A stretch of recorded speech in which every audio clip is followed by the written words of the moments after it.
Reviewing slime from Snoop Slimes. Part 5.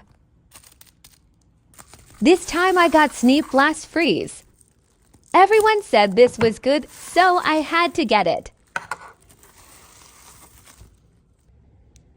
This is a sort of icy texture. Glitter. Spread. It feels so good. But the scent was a little too strong for me. Overall, I give this slime a 9.5/10.